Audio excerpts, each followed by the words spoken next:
Welcome to this week's Whisky Burt. I'm talking about age, and not are you 18 plus to be able to probably watch this or drink the stuff, but talking about how many years in a cask. Because last week when I did the whiskey tasting, someone had said to me, does it really make a difference whether you have a 3-year-old, a 6-year-old, an 8-year-old, a 10, 12, blah, blah, blah, or a 25 or even a 30? Now, I'm not fortunate enough to own anything over an 18. I have the Tullibardine 18-year here. I have a 16-year-old Aberlour and a 14-year-old Aberlour. Now, here's something that I want you to talk about and think about and comment below. Whilst you're there, subscribe and like. It helps the channel, helps me. Doesn't get me any money. I'm not bothered about that. I do it for fun. However, I want to know what you think. Do you think that the age makes a difference? Because that's what I'm going to delve into. So I've done some research on this, and a distiller over in America has claimed that anything over 18, that's over 18 years in its barrel, really does not change the whiskey. Now, I've looked into this, and to be fair to this guy, I don't want to mention him because I don't want to start getting hate mail or any of that stuff. I think he's had enough. So basically the whiskey goes into the barrel, which changes its colour. You can add a bit of colour into it, as I've gone through in the past. However, what I found interesting is that this is an 18-year-old, and I don't know if you can see, there's not much left. It's very light in colour, very yellowy. The Aberlour 16 is very dark. Now that's to do with the type of barrel it's been in. So I'm just having a quick look at this. Double cask matured sherry oak casks and American oak. Okay, and this Tullibardine 18 is in bourbon and sherry casks. So my guess is it's probably spent more time in the bourbon cask than the sherry cask. This Tullibardine is 43%. The Aberlour here is 40, and so is this one 40. Now, the longer it spends in a barrel, this is proven, the longer it spends in a barrel, the smoother the whiskey becomes, especially with Scotch whiskey. So you've got 18 here, this should be smoother than the 16 and the 14. You're right, I didn't go for a different Tullibardine. I do have the 225, but it's not an age statement, so you can't really compare. It wouldn't be anywhere near 18 years. My guess would be probably 6 to 10. So definitely less than the 18-year-old bottle we've got here. So what is being said is that after 18 years of the whiskey being in the barrel, you're going to lose a huge percent of your whiskey to the angel share. So that's one thing we all probably know about and have heard about is angel share. But does it affect the taste?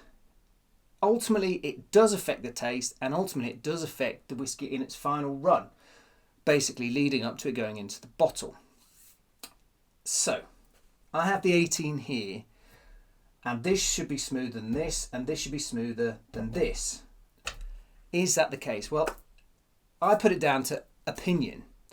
I think the 18-year-old is a very smooth drink, but they have their own unique style you'd have to compare, which is why I have the 16 Aberlour and the 14 Aberlour.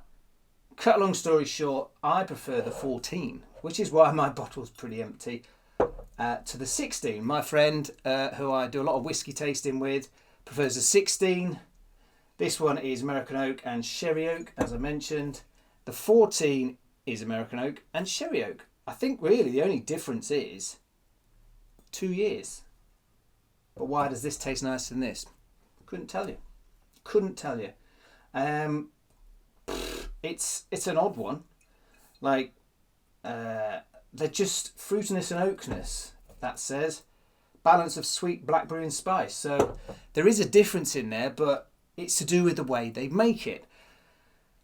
Now, looking more in depth to this, it does have a difference with what the barrel's in. So sherry can make it smoother than, say, an American oak, or, for example, a bourbon oak will probably be smoother than a sherry, etc., etc. You see where I'm going with this? One barrel can make it less smooth than the other. But ultimately, when you hit the 18 plus mark years, very, very little will change, because the whiskey's been in there that long, there's nothing else that can really change it.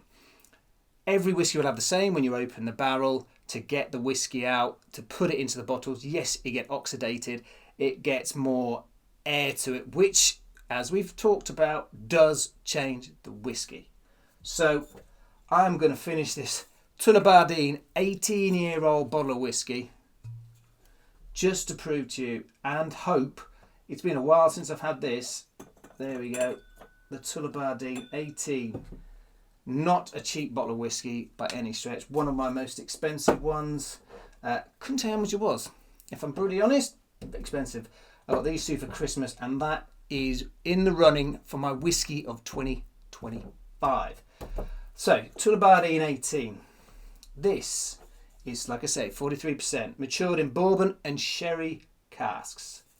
Let's see what they tell us we're expecting here. Sherry casks import layers of dried fruit and warming spice, which is what I'm expecting from sherry casks anyway.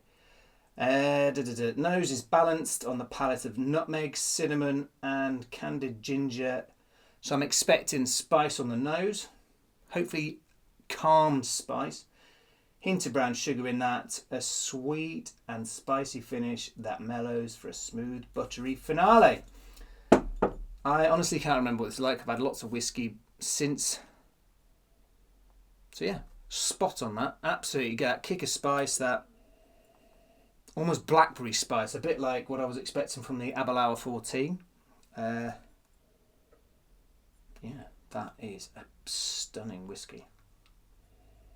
But should I be getting this smoother than if this was 12 years in the barrel or 14 years in the barrel, you know?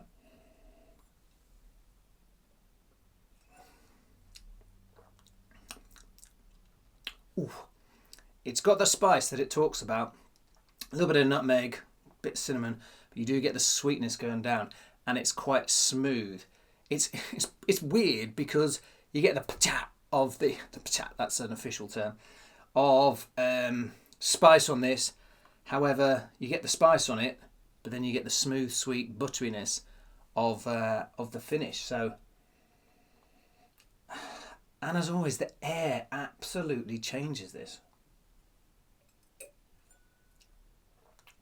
Let me know what you think. Comment below. Tell me what you think. Do you think having whiskey sat in a bottle does anything more than just add price?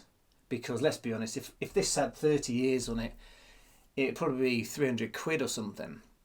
Probably even more.